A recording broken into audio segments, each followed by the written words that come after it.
चलिए शुरू करें। गुड मॉर्निंग, कैसे हैं सब?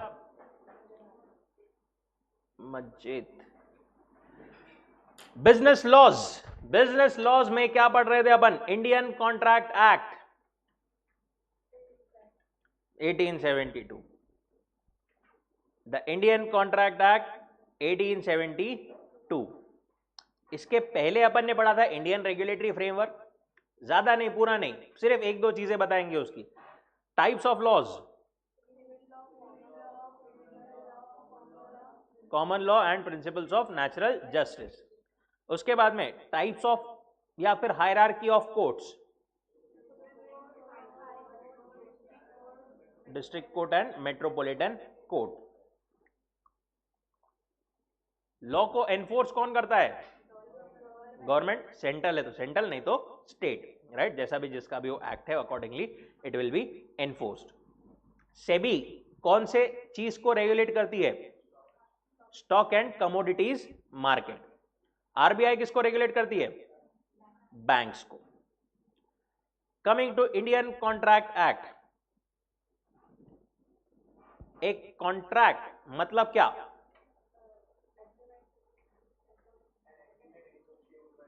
N agreement which is enforceable by law. Agreement कैसे बनता है?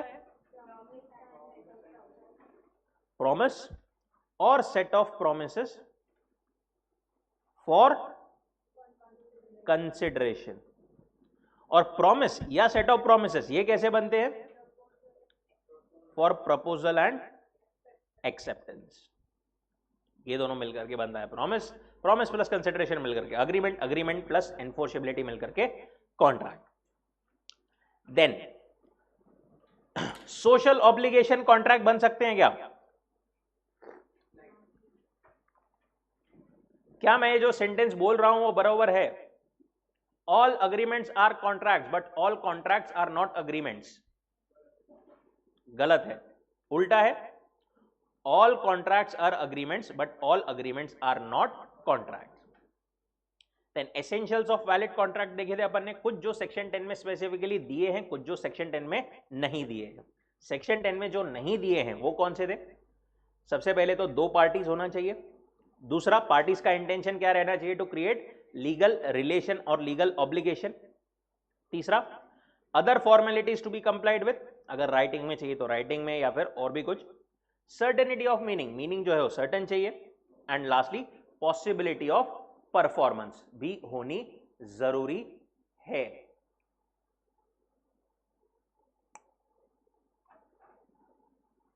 उसके बाद में सेक्शन 10 में जो लिस्ट दी हुई है उसमें अपन ने कौन सी चीजें देखी थी? Offer and acceptance, that is to say एक अग्रीमेंट होना जरूरी है वहां पर। दूसरा, फ्री कंसेंट होना जरूरी है। कंसेंट होना तो जरूरी है ही, बट वो कैसी चाहिए? फ्री होनी चाहिए। तीसरा, कैपेसिटी ऑफ द पार्टीज, उसमें 3 पॉइंट्स थे, कौन से? मेजर होना चाहिए, साउंड माइंड का होना चाहिए, और तीसरा, लॉ से डिस्क्वालिफाइड नहीं होना चाहिए फ्रॉम कॉन्ट्रैक्टिंग। उसके बाद में कंसिडरेशन, क्विड प्रो को, समथिंग इन रिटर्न होना जरूरी है। एंड लास्टली, लॉफुल कंसिडरेशन होना भी जरूरी है। एंड आखिर में एक और, not expressly declare to be void. ये दोनों पॉइंट अपने को देखना है। देखो, कंसिडरेशन होना जरूरी है, कंसिडरेशन तो चाहिए, बट साथ ही में वो जो कंसिडरेशन है ना, वो क्या होना चाहिए? लॉफुल होना चाहिए। लॉफुल होना चाहिए। लॉफुल होना चाहिए मतलब sir, basically it should not be illegal और अनलॉफुल। जैसे ए ने बी को बोला, मैं तेको मेरा घर बेचूंगा, तू उसके बदले मुझे क्या दे दे? 10 kgs ऑफ कोकेन। कोकेन क्या है? Drugs, right? ये क्या है? इलीगल है। यहां पर जो ये कंसिडरेशन है बी के लिए वो तो ठीक है, बट वो जो कंसिडरेशन दे रहा है वो क्या है? Unlawful, illegal, right? ये नहीं चलेगा।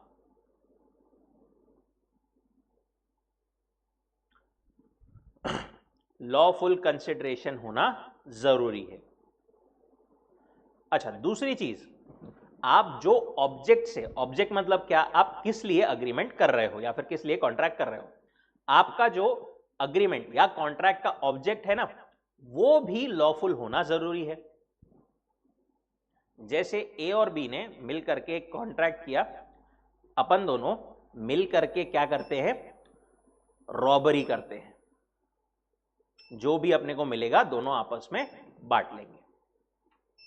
यहां पर काय के लिए कॉन्ट्रैक्ट किया उन्होंने? चोरी करने के लिए, राइट? रॉबरी करने के लिए। यहां पर ऑब्जेक्ट ही क्या है उनका? अनलॉफुल। या फिर ए और बी ने आपस में अग्री किया कि अपन दोनों चल मिल करके एक काम करते, सी के अगेंस्ट फ्रॉड करते। यहां पर भी ऑब्जेक्ट क्या हो गया उनका? अनलॉफुल हो गया। इसमें भी कॉन्ट्रैक्ट जो है फिर वैलिड नहीं रहेगा। Consideration and the object must be lawful.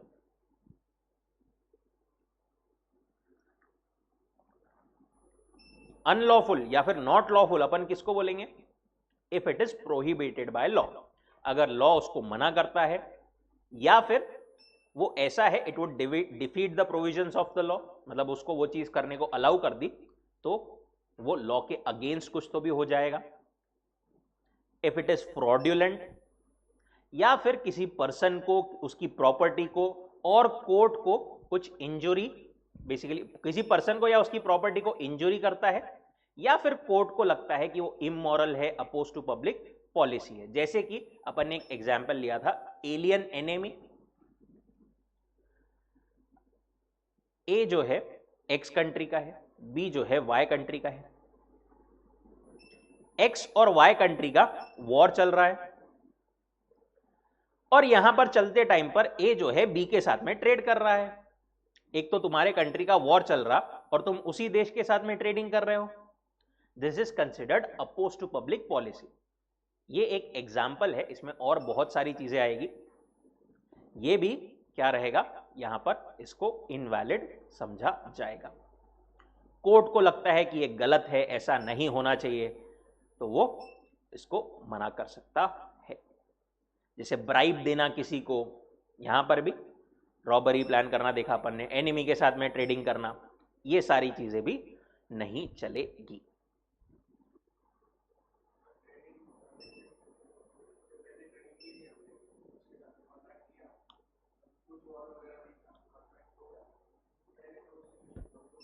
It would B dissolved, जो कॉन्ट्रैक्ट है ना वो डिसॉल्व हो जाएंगे, जो एग्जिस्टिंग आएगा उसके बारे में अभी अपने को डिटेल।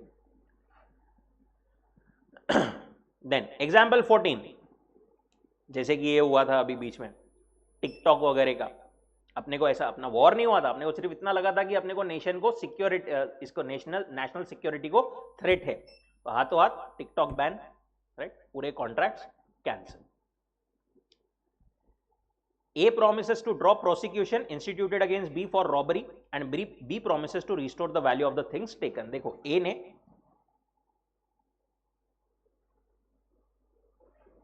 एग्जाम्पल जो उन्होंने दिया है, B ने A के यहां पर चोरी कर लिया,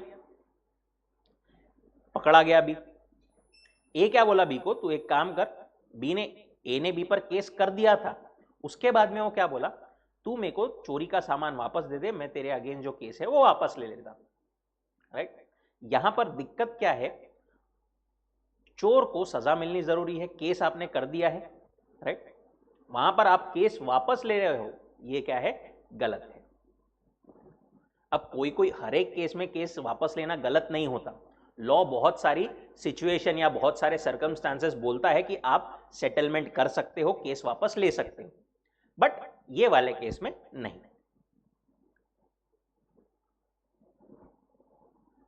ऐसा जो है लॉफुल कंसिडरेशन एंड ऑब्जेक्ट होना जरूरी है। And lastly, not expressly declared to be void. क्या बोलते हैं वो, An agreement entered into must not be which the law declares to be either illegal or void. ऊपर के ही पॉइंट का थोड़ा सा एक्सटेंशन समझ लो. कोई कोई अग्रीमेंट्स नहीं, क्या लॉ स्पेसिफिकली बोलता है कि ये अग्रीमेंट वॉइड रहेंगे, ये अग्रीमेंट आप नहीं कर सकते. लॉ ने स्पेसिफिकली बोला है ऐसे अग्रीमेंट्स. वो वाले अग्रीमेंट्स अगेन, क्योंकि वो वॉइड मतलब इनवैलिड समझो अभी के लिए, ठीक, ये आप नहीं कर सकते, तो आप वो कॉन्ट्रैक्ट नहीं कर सकते. जैसे कि agreement in restraint of trade, marriage और लीगल प्रोसीडिंग्स.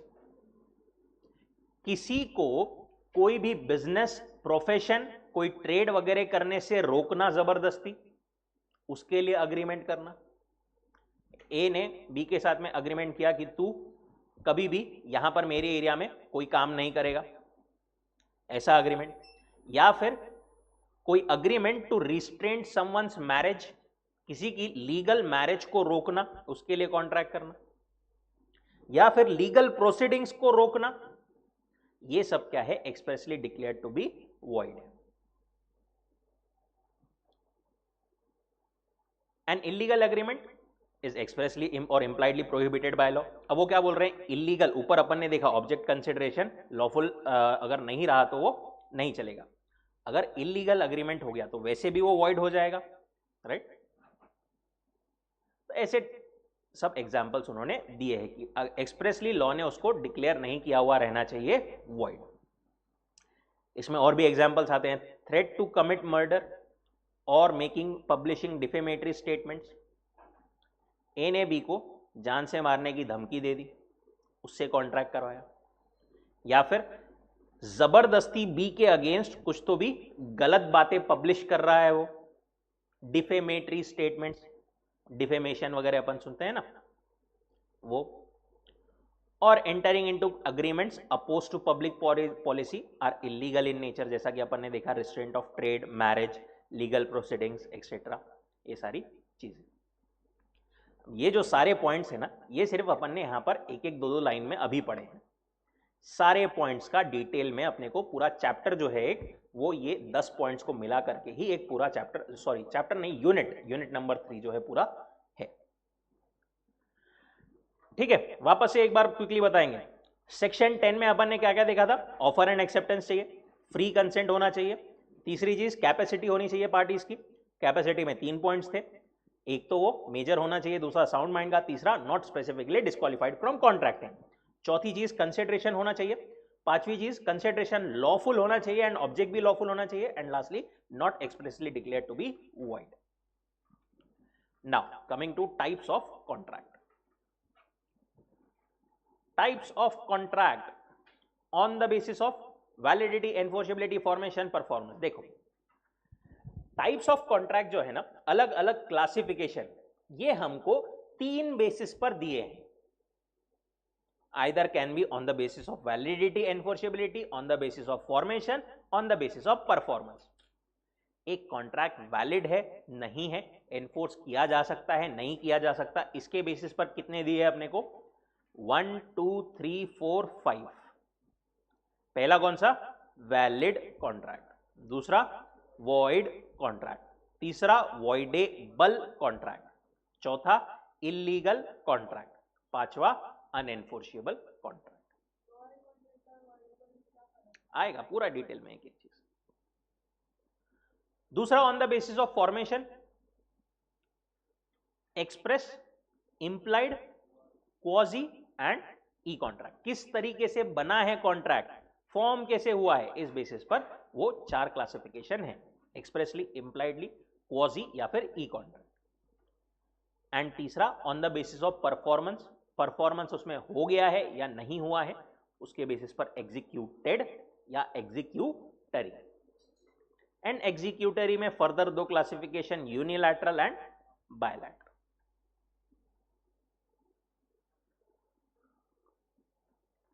अब चलते हैं एक एक के डिटेल में.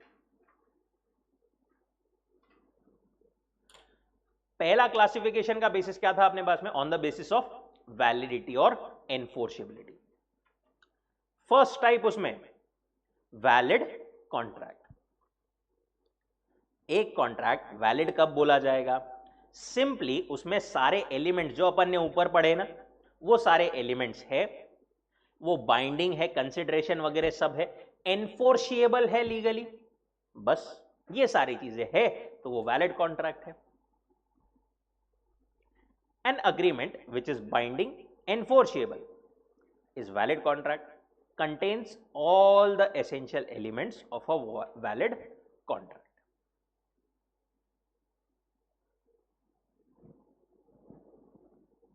ए ने बी को बोला क्या तू मेरी बाइक खरीदेगा 50,000 में। बी ने बोला ठीक है मैं तेरी बाइक खरीदूंगा, मैं तेरे को 50,000 रुपए दूंगा। यहां पर कोई दिक्कत लग रही है? This is completely valid contract. Perfect.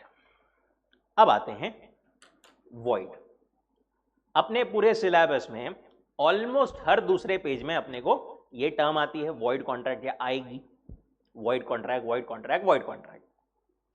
Void contract मतलब क्या होता है? सिंपली एकदम रॉ अगर अपन शब्दों में बोले तो सिंपली इनवैलिड कॉन्ट्रैक्ट, ठीक है, जो कि कॉन्ट्रैक्ट वैलिड नहीं है, that is a void contract.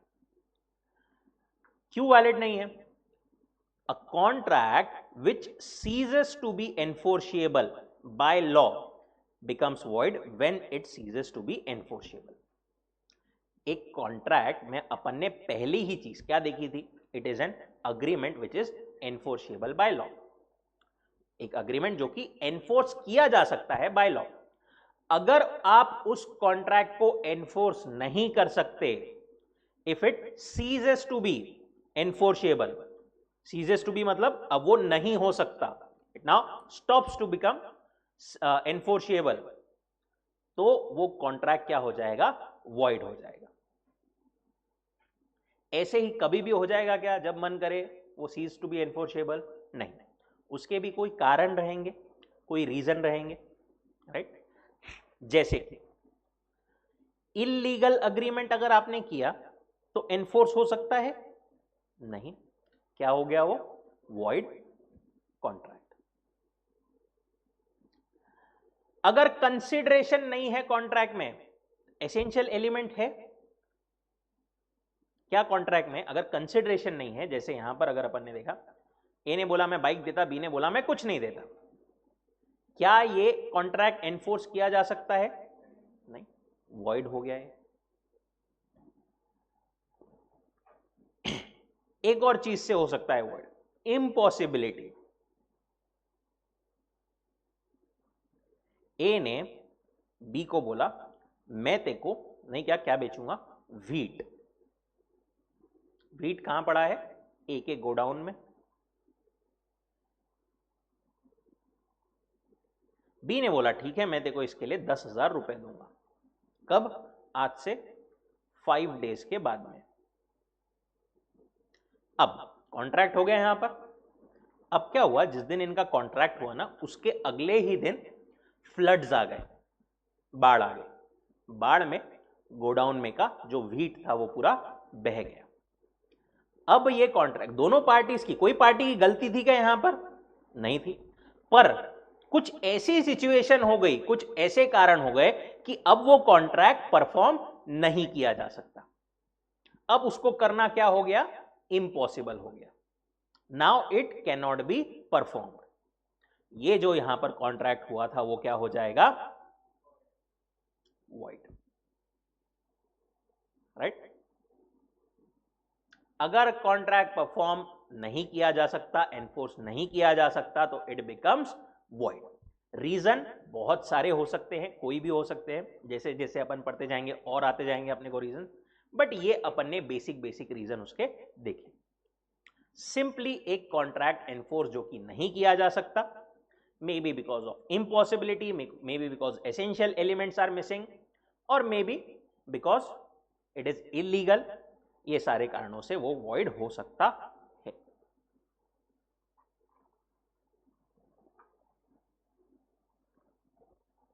One which cannot be enforced by a court of law.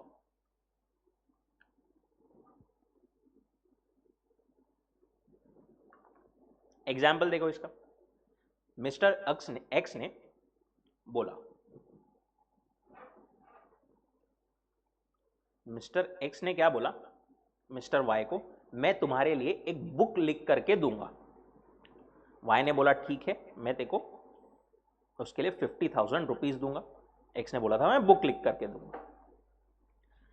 अब क्या हुआ, ये कॉन्ट्रैक्ट होने के बाद में और परफॉर्म होने के पहले मिस्टर एक्स की दुर्भाग्यवश मृत्यु हो गई, डेथ हो गई उनकी एक्सीडेंट में।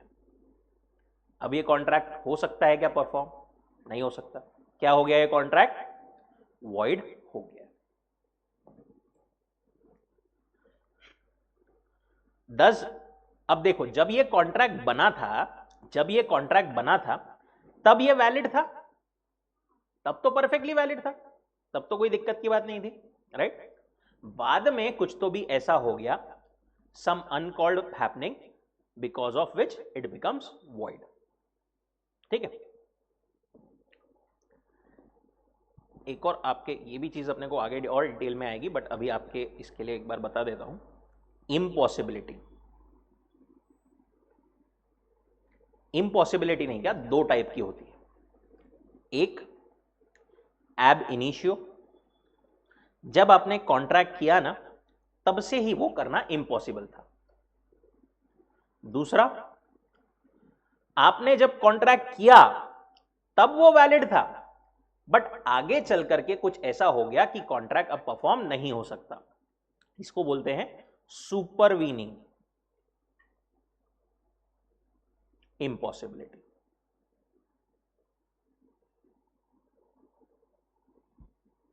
Supervening impossibility. अपन ने जो फ्लड्स का एग्जाम्पल देखा, जो एक्स की डेथ का एग्जाम्पल देखा, वो कहां पर आएगा? सुपरवीनिंग इम्पॉसिबिलिटी में।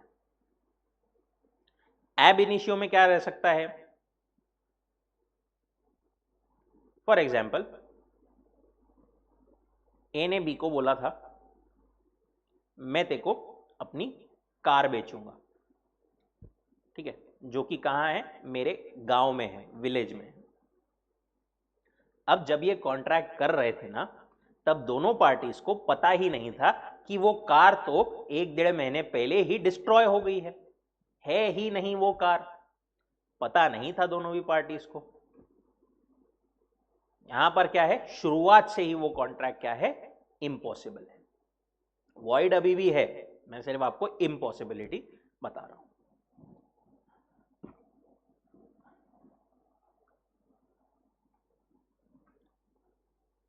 एग्जाम्पल 19 भी सिमिलर लाइंस पे है। ए ने बोला बी को कि मैं तेको सप्लाई करूंगा 10 tons of sugar, right? But before supply could be affected, fire लग गई फैक्ट्री में and everything was destroyed. Again perform हो सकता है क्या? अब नहीं, इट बिकम्स वॉइड।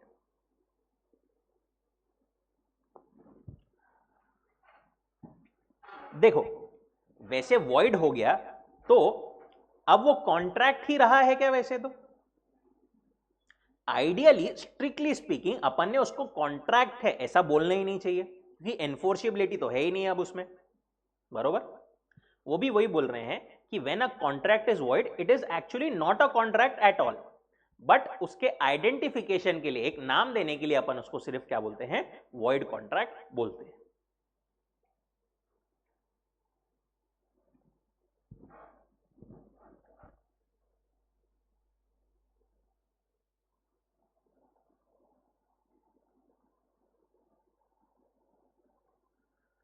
ठीक है यहां तक।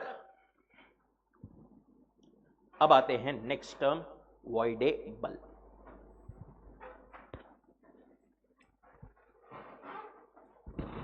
वॉइडेबल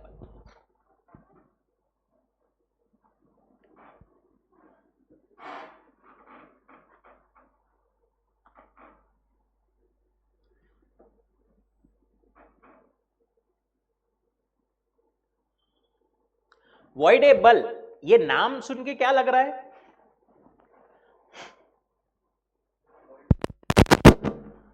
वॉइड ये टर्म तो है इसमें, मतलब कुछ तो भी समथिंग रिलेटेड टू वॉइड होना चाहिए, बट वॉइडेबल क्यों बोला है? वॉइडेबल मतलब सुनकर के तो ऐसा लग रहा है जो कि कैंसल या इनवैलिड करवाया जा सकता है, राइट। करवाया कैसे जा सकता है? By one of the parties to contract. कभी कभी क्या होता है, कॉन्ट्रैक्ट में ऐसी स्थिति या फिर ऐसी स्टेट हो जाती है कि contract is enforceable at the option of one party. A और बी दो पार्टीज है, कॉन्ट्रैक्ट एनफोर्सिएबल है पर सिर्फ और सिर्फ eight the option of one party, कोई भी। इसके पास में ऑप्शन है, चाहे तो वो कॉन्ट्रैक्ट को वैलिड मान सकता है या फिर चाहे तो कॉन्ट्रैक्ट को वॉइड करवा सकता है। पर ऐसे कैसे? ऐसे ही उसकी मनमानी चलेगी क्या? क्यों मिलेगा उसको ये ऐसा करने का राइट? कैसे क्यों मिलेगा ये हक? क्योंकि वो पार्टी के साथ में नहीं, क्या कुछ तो भी गलत हुआ है उस कॉन्ट्रैक्ट में। जैसे कि ए ने बी को क्या बोला, तू मेरे को तेरी कार बेच दे। कितने में? 10 लाख की कार है, मेरे को 1 लाख में ही बेच दे। बी बोला मैं नहीं बेचूंगा। ए ने क्या किया? गन निकाल के रख दिया, अब बेचेगा कि नहीं? बी बोला क्या है, ठीक है भाई ले जा, कोई दिक्कत की बात नहीं। अब बी ने बेचारे ने जबरदस्ती में डर करके वो कार तो दे दी, बरोबर। यहां पर बी के साथ में सही हुआ है क्या? नहीं, बी के साथ में कुछ ना कुछ गलत हुआ है, बरोबर। यहां पर अब लॉ क्या बोलता है, बी तेरे साथ गलत हुआ है ना, हम ते को ऑप्शन देते हैं। तू अगर कोर्ट में आएगा ना, लीगली हमारे पास में आएगा, हम ते को ऑप्शन देते हैं। तेरे पास में ऑप्शन है, तू चाहे तो ये कॉन्ट्रैक्ट कंटिन्यू कर ले, 1 लाख में देखो एक्सेप्ट करेगा, अगर मंजूर है तो रख ले, कोई बात नहीं। तू चाहे तो ये कॉन्ट्रैक्ट को हम तेरे लिए कैंसल बोल देंगे, देखो तेरी कार वापस मिल जाएगी, तूने 1 लाख रुपए भी वापस दे देना। ये जो पार्टी है ना जिसके साथ गलत हुआ है, इसको अपन बोलते हैं अग्रीव्ड पार्टी। क्या बोलते हैं? Aggrieved party.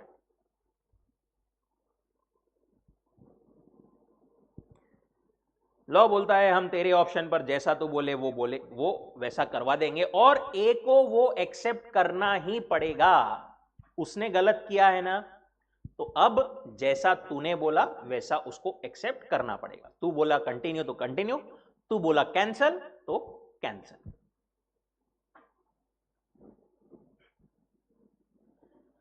देखते हैं, पढ़ते हैं, वैसा ही कुछ लग रहा है क्या? कनेक्ट कर रहे हैं क्या अपन? देखो बोला, an agreement which is enforceable by law at the option of one or more parties thereto but not at the option of other or others is voidable contract। पर यहां पर at the option of one or more parties या फिर at the option of other or others ऐसा क्यों बोला है? कभी कभी नहीं, क्या कॉन्ट्रैक्ट में 2 से ज्यादा पार्टीज भी होती है। हो सकता है ये वाले साइड में ए सी डी ये 3 पार्टीज हो, इधर साइड में बी ई एफ ये 3 पार्टीज हो। इस केस में ये तीनों के साथ अगर गलत हुआ है तो ये तीनों के ऑप्शन पर वॉइडेबल रहेगा, ये तीनों के ऑप्शन पर नहीं रहेगा।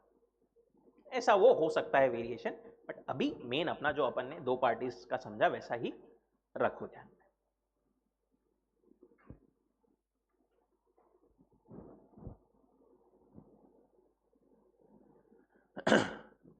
This in fact means when one of the parties is in position or legally entitled or authorized to avoid performing his part, then agreement is treated and becomes voidable।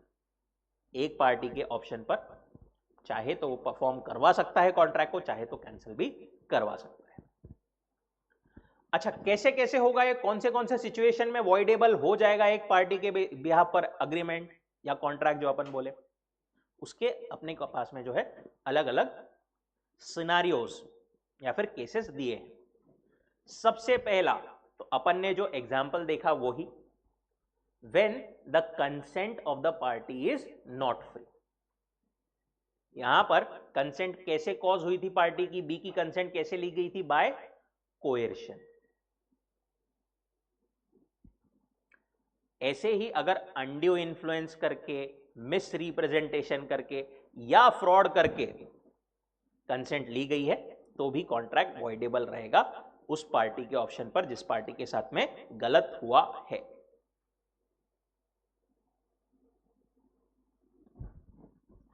Example 20 वही बोलता है, x ने promise किया to sell his scooter to Y for ₹1 lakh. However consent of X procured by Y at gun point. X is an aggrieved party and the contract is voidable at his option but not at the option of y. It means if x accepts, contract becomes valid, then y has no option of rescinding। x ने accept कर लिया तो y को भी perform करना ही पड़ेगा। अपने example में b ने बोला कंटिन्यू करना है तो फिर करना है, एक कुछ नहीं कर सकता। दूसरा और कौन सा केस हो सकता है, when a person promises to do something but other person prevents him।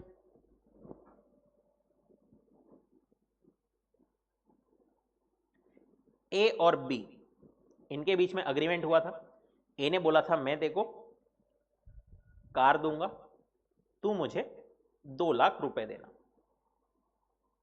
ठीक है। अब जब ड्यू डेट आई ना, जब ये एक्चुअली परफॉर्म होना था, तब बी तो तैयार है 2 लाख रुपए लेकर के, पर एक्स जो है, सॉरी ए जो है वो कार ला ही नहीं रहा है, दे ही नहीं रहा है।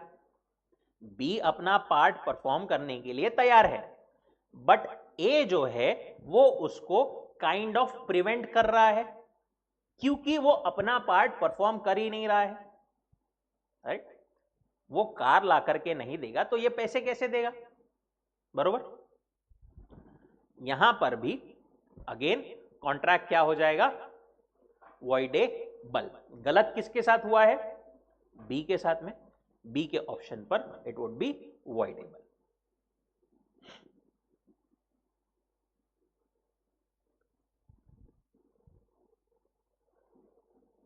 एग्जाम्पल 21 एक बार क्विकली पढ़ लेंगे सब लोग वापस।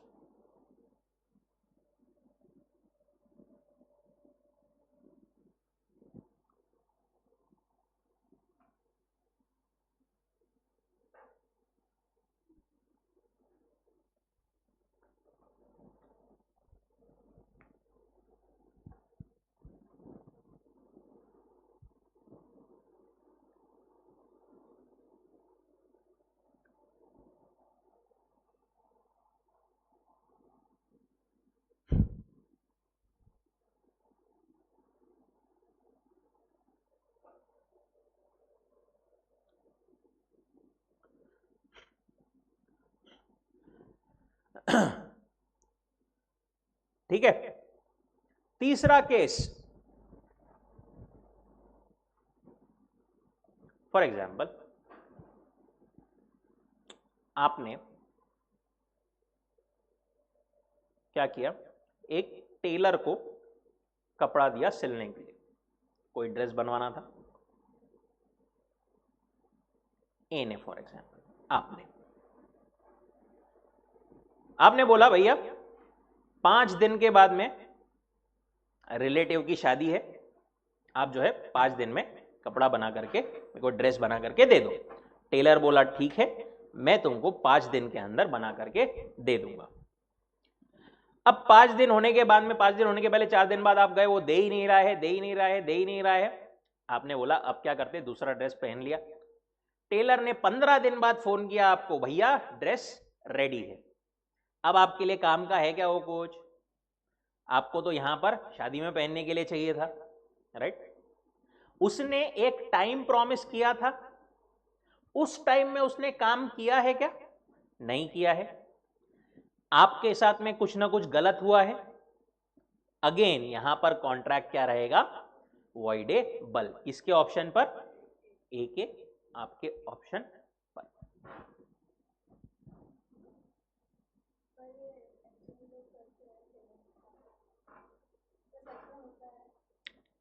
सच में मतलब अब एकदम अपन लीगली देखे तो कर सकते हैं, बट नॉर्मली लोग एक्सेप्ट कर लेते हैं।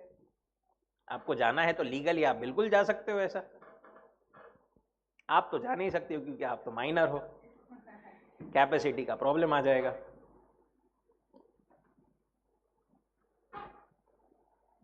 एक और एग्जाम्पल, और थोड़ा रियलिस्टिक।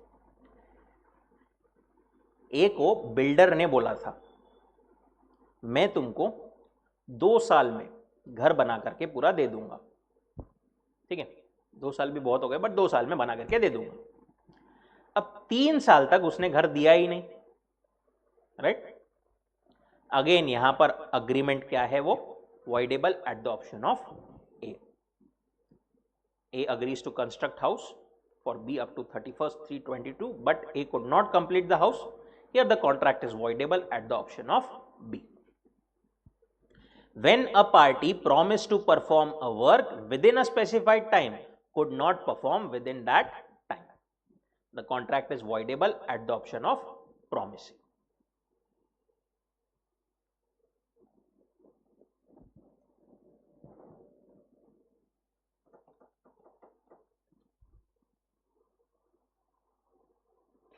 voidable क्लियर है अभी, क्या है voidable, क्यों, क्या बोलते हैं अपन उसको, कब कब हो सकता है वो, राइट।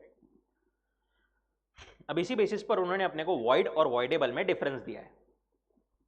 बिना देखे एक बार बताएंगे मीनिंग, इधर देख के सब लोग, इधर इधर इधर। मीनिंग क्या होता है, void मतलब क्या, विच अगर अपन लीगली देखें तो which ceases to be enforceable. voidable क्या होता है,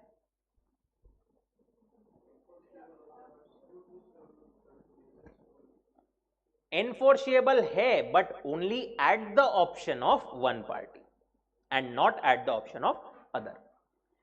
void, a contract ceases to be enforceable by law, becomes void. voidable में it is enforceable but at the option of one or more of the parties, not at the option of other or others. एनफोर्सिएबिलिटी के basis पर अगर अपन देखें, void contract को enforce किया जा सकता है क्या, बिल्कुल भी नहीं, कभी भी नहीं। वॉइडेबल को एनफोर्स किया जा सकता है क्या, हां, बट उसकी मर्जी है एक पार्टी की, अग्रीव पार्टी के ऑप्शन पर। Void contract can not be enforced but voidable is enforceable only at the option of aggrieved party and not at the option of other party.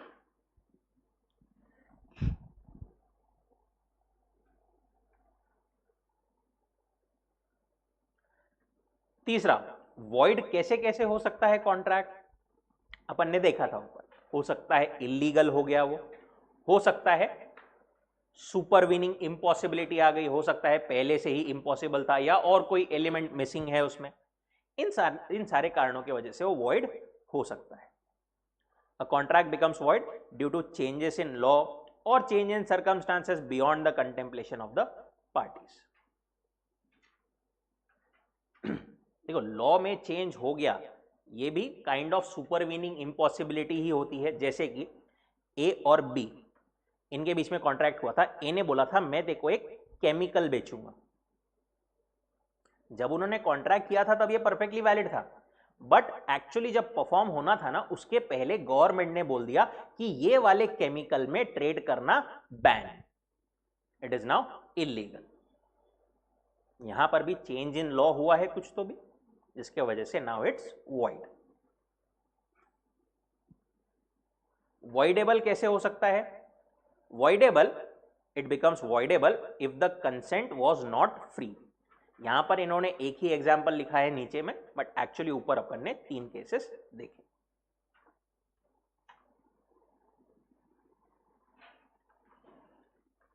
Performance, एक void contract कब perform किया जा सकता है, नहीं किया जा सकता। void contract cannot be performed, but voidable perform किया जा सकता है if the aggrieved party wants।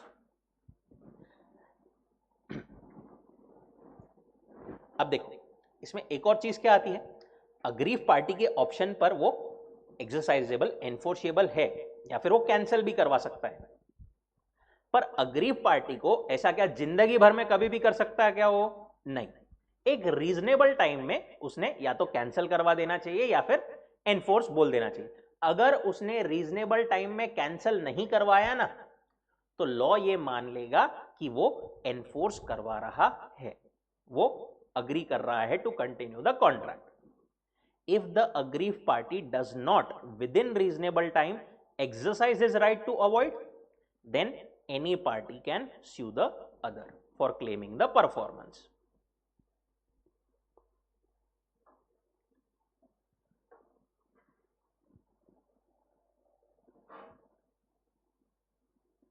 Rights, void contract तो कॉन्ट्रैक्ट ही नहीं है, कोई पार्टी को कोई राइट कोई हक कुछ नहीं मिलेगा। A void contract does not grant any legal remedy or any rights to any party, but voidable में जो पार्टी अग्रीव्ड है, जो पार्टी की कंसेंट वॉज नॉट फ्री या जिसके साथ गलत हुआ है, has the right to rescind the contract. Rescind मतलब to cancel,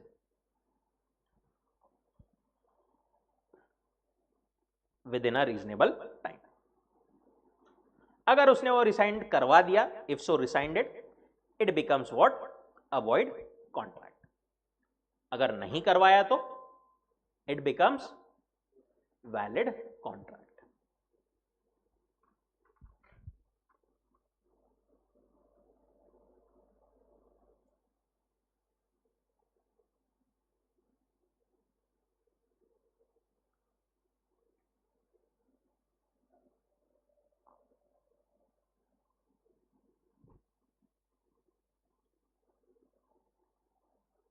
next is illegal contract. Illegal तो एज द नेम सजेस्ट, कुछ तो भी इलीगल किया है आपने या फिर कुछ तो भी इलीगल चीज करने के लिए contract, that is simply illegal contract. ऐसी चीज, ऐसा कॉन्ट्रैक्ट जो कि लॉ मना करता है आप ये नहीं कर सकते, विच लॉ फॉरबिड्स, मना करता है to be made, it is a illegal contract. Court इसको एनफोर्स करेगा क्या? ऑब्वियसली नहीं करेगा। इलीगल चीज को कैसे एनफोर्स करेगा? राइट, क्या बोलते हैं वो, इलीगल चीज को तो एनफोर्स नहीं करेगा, साथ में वो कॉन्ट्रैक्ट से कनेक्टेड अगर और कोई कॉन्ट्रैक्ट रहे ना, तो उनको भी एनफोर्स नहीं करेगा।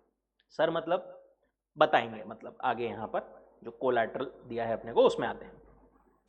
अभी क्या बोलते हैं वो, all illegal agreements are void but all void agreements are not necessarily illegal। ये क्या बोल रहे हैं, इतना मेरे को थोड़ा एक बार वापस पढ़ के बताओ, ये सेंटेंस में वो क्या बोलना चाह रहे हैं।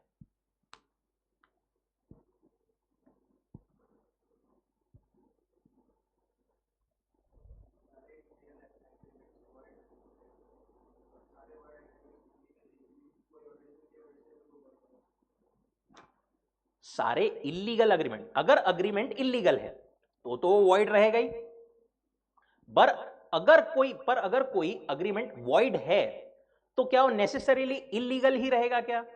वॉइड तो दूसरे रीजंस के वजह से भी हो सकता है, बरोबर, वही वो बोल रहे हैं। All illegal agreements are void but all void agreements are not necessarily illegal. Despite similarity in between them is that in both cases they are void ab initio and cannot be enforced by law।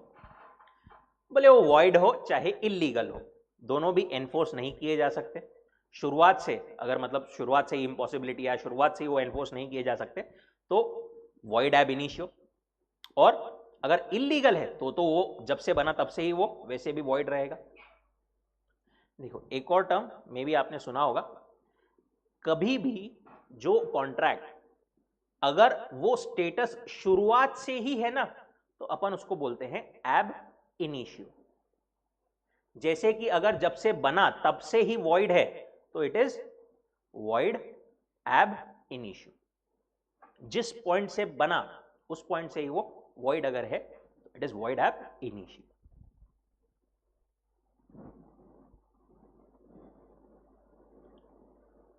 जैसे कि contract हुआ किसके बीच में, are और S के बीच में, to purchase brown sugar. Brown sugar कौन सी, आपने अभी जो आती है हेल्दी वाली वो वाली नहीं, ड्रग्स वाली. बहुत नॉलेज है.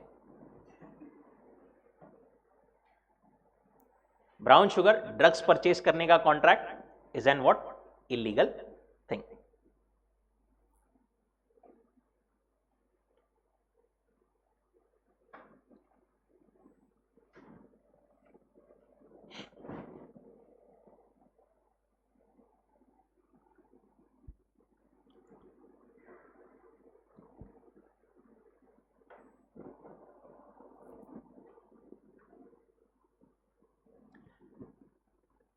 एक और चीज,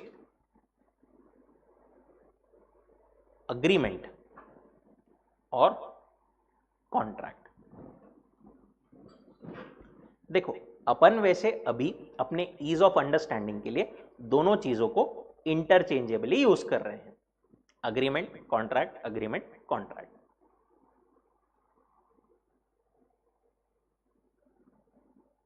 पर दोनों में थोड़ा एकदम स्ट्रिक्टली लॉ के लैंग्वेज में देखें तो थोड़ा सा डिफरेंस है. ये अपने नॉलेज के लिए है बेसिकली, इस पे और भी अपन आगे बात करेंगे, अभी आपको सिर्फ बता रहा हूं. अगर एक जो चीज है इलीगल है, राइट, तो क्या अपन उसको कॉन्ट्रैक्ट बोल सकते हैं क्या? ए और बी ने कोई चीज की कि अपन ऐसा ऐसा करेंगे, इलीगल चीज करेंगे, तो उसको अपन कॉन्ट्रैक्ट कभी भी बोल सकते हैं क्या? नहीं बोल सकते. It will always be what, only agreement, illegal agreement, right.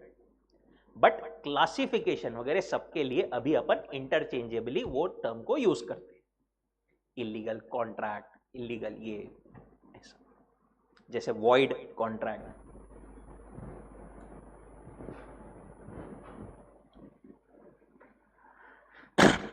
According to section clause G, an agreement is not enforceable by law, is void.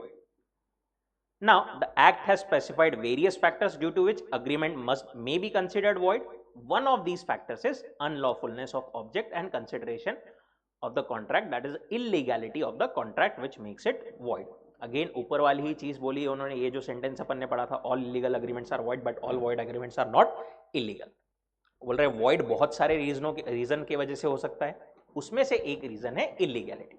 अगर आपका कॉन्ट्रैक्ट, आपका जो ऑब्जेक्ट कंसिडरेशन कुछ भी अगर इलीगल है, अनलॉफुल है, तो it would be illegal contract.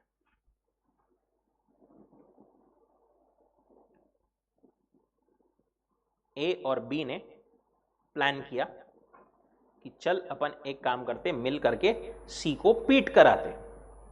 यहां पर अगेन ये जो कॉन्ट्रैक्ट हुआ है वो क्या है, इलीगल है, कुड बी वॉइड. अब वॉइड और इलीगल अग्रीमेंट, इनके बीच में डिफरेंस क्या रहेगा फिर? वॉइड अग्रीमेंट इलीगल ही रहेगा ऐसा जरूरी है क्या? नहीं. Void agreement is not necessarily illegal, but illegal agreement is always void. Void agreement law मना करता है क्या? जरूरी नहीं है कि हर बार लॉ मना करेगा. इम्पॉसिबिलिटी लॉ थोड़ी मना करता है. It is not forbidden under law, but illegal are definitely forbidden under law.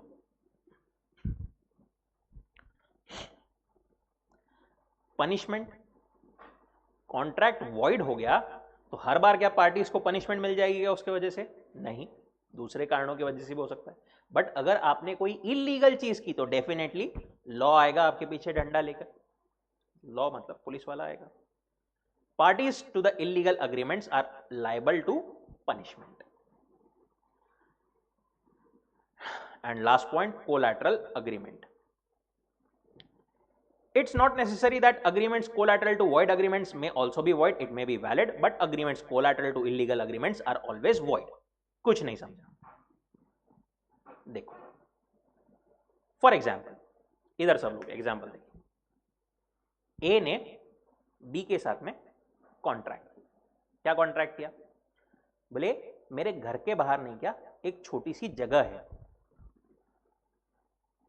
उसमें गार्डन डिजाइन करके दे देता।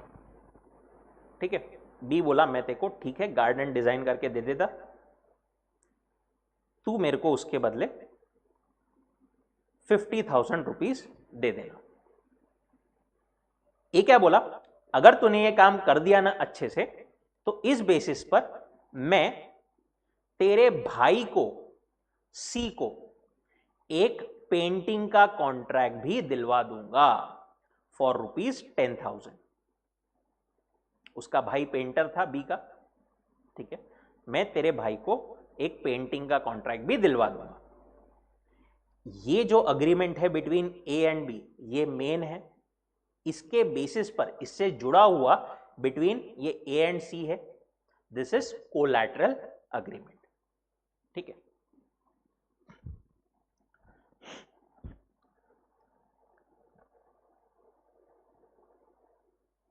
अब क्या हुआ आगे चल करके, ये जो गार्डन की जगह थी ना ए की, वो गार्डन की जगह गवर्नमेंट लेके चली गई।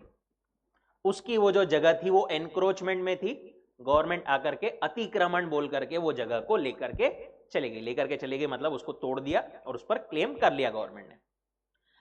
अब बी क्या गार्डन बना सकता है क्या वहां पर? इम्पॉसिबल है। कॉन्ट्रैक्ट क्या हो गया है, क्या हो गया है, वॉइड हो गया है। बरोबर, कुछ इलीगल हुआ है क्या यहां पर? नहीं, ये वाला कॉन्ट्रैक्ट वॉइड हो गया है, पर क्या डायरेक्टली उससे ये वाला कॉन्ट्रैक्ट बिटवीन ए एंड सी भी अफेक्ट होगा क्या? लॉ बोलता है नहीं, ये वाला कॉन्ट्रैक्ट अभी भी वैलिड रहेगा, ये वाला कैन बी एनफोर्स्ड।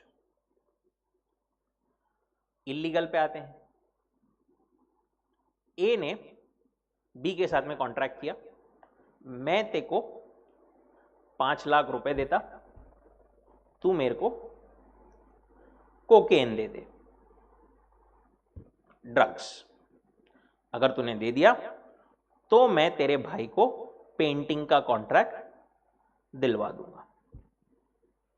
अब यहां पर ए और बी इनके बीच का कॉन्ट्रैक्ट क्या है? इलीगल है, वॉइड तो है, बट वॉइड भी किस कारण से है? इलीगैलिटी। और वो इलीगल है ना मेन कॉन्ट्रैक्ट, तो लॉ बोलता है उससे जुड़े हुए कॉन्ट्रैक्ट भी हम एनफोर्स नहीं करवाएंगे।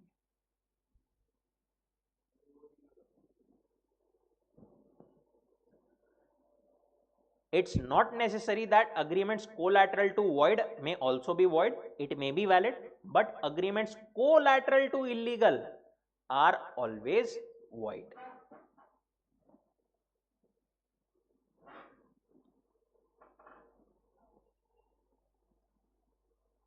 ठीक है, चलिए यहां तक कोई डाउट? परफेक्ट, रुकते हैं यहां पर, will continue our next lecture. Thank you so much.